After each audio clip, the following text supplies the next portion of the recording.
Hi, this is Margaret Meloni, and welcome to the Death Dhamma Podcast. Open and honest discussions with wise and skillful teachers about their experiences with life, death, and Buddhism. If you wonder how others on the path have dealt with death and dying and grief, then be sure to listen in. Everybody has a story, a perspective, and a valuable lesson to share. Embrace death, live a full life, and learn how to love impermanence. Because as my dear father used to say, nobody gets out of this alive.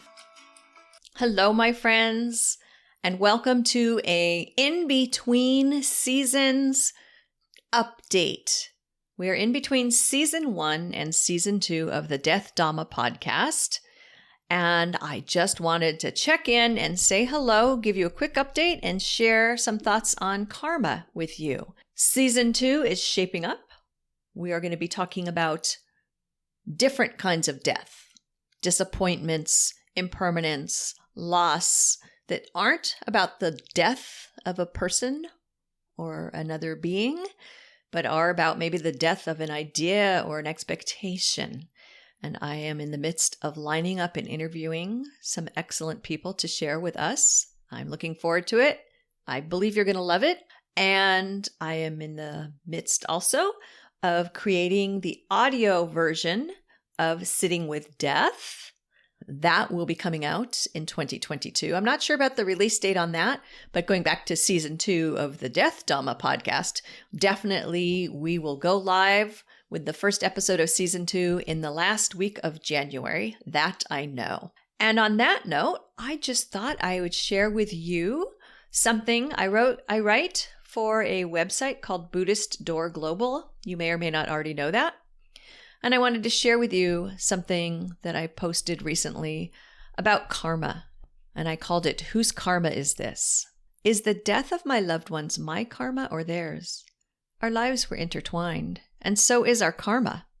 When my mother and my husband died just 5 days apart, there were some who told me that I must have some really bad karma to have lost the 2 people I was closest to during the same time frame. There was nothing helpful about those comments.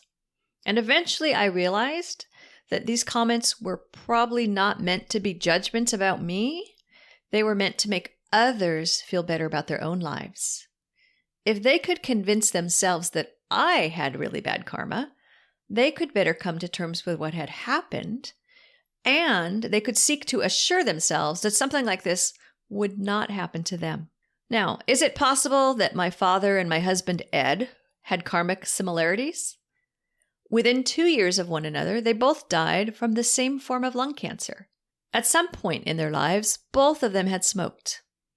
And it is apparent that lung cancer was in my father's genetic makeup.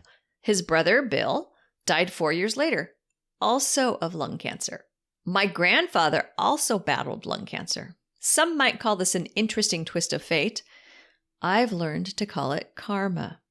Is it my karma to have loved individuals who would have lung cancer? Absolutely. But my experience is not unique. In the United States, an estimated 131,880 people will die from lung cancer in 2021. Lung cancer and losing family and friends to lung cancer is part of our karma. Karma, or Kamma in Pali, is a complicated topic.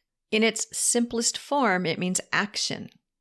In today's world, and especially in the West, many see it as payback or retribution. We see too many bumper stickers and t-shirts that say, karma's a bitch.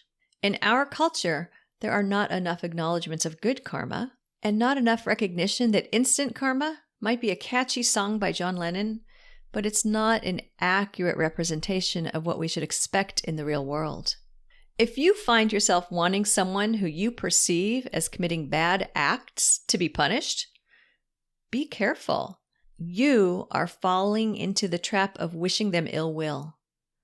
And your intention creates your karma. You will see people perform the same actions and appear to receive different results. This could be true. It can also mean that the karma from a particular action will ripen at another time. The Lona Phala Sutta teaches us that some people will perform the same action with different karmic results. And I quote, "There is the case where a trifling evil deed done by a certain individual takes him to hell. There is the case where the very same sort of trifling deed done by another individual is experienced in the here and now, and for the most part, barely appears for a moment. Now, the reason for these different results has to do with how you have developed yourself." And I'm going to continue with the quote. "Now, a trifling evil deed done by what sort of individual takes him to hell? There is the case where a certain individual is undeveloped in contemplating the body, undeveloped in virtue, undeveloped in mind, undeveloped in discernment, restricted, small-hearted, dwelling with suffering. A trifling evil deed done by this sort of person takes him to hell. Now, a trifling evil deed done by what sort of individual is experienced in the here and now, and for the most part, barely appears for a moment. There is the case where a certain individual is developed in contemplating, developed in virtue, developed in mind, developed in discernment, unrestricted, large-hearted, dwelling with the immeasurable.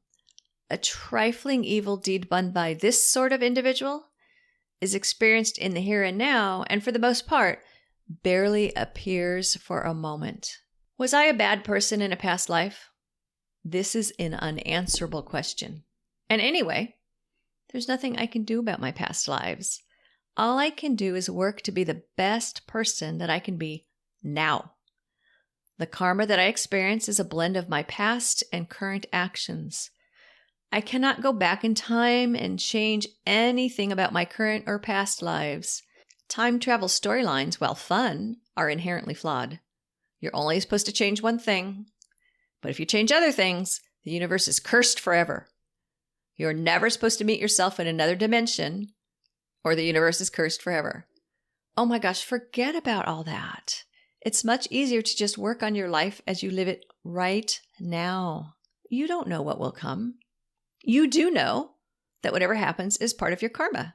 There's no need to rush through any part of your life. It's all as it is meant to be. Just keep practicing. Do not spend time trying to predict how your karma will ripen. The Asandita Sutta says there are these 4 unconjecturables that are not to be conjectured about, that would bring madness and vexation to anyone who conjectured about them. Which 4? The sutta goes on to state that the precise working out of the results of karma is one of the 4 things not to be conjectured about. It never occurred to me to ask why my family members died when they did. To practice Buddhism is to accept impermanence and to know that your karma cannot be fully mapped out, nor predicted. To fully embrace impermanence is to understand everything that arises will cease. Everything also means everyone.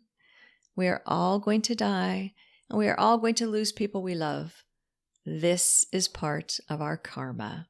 Thanks for listening. I enjoyed sharing that with you, and I'm looking forward to seeing you via the podcast in January. Bye for now.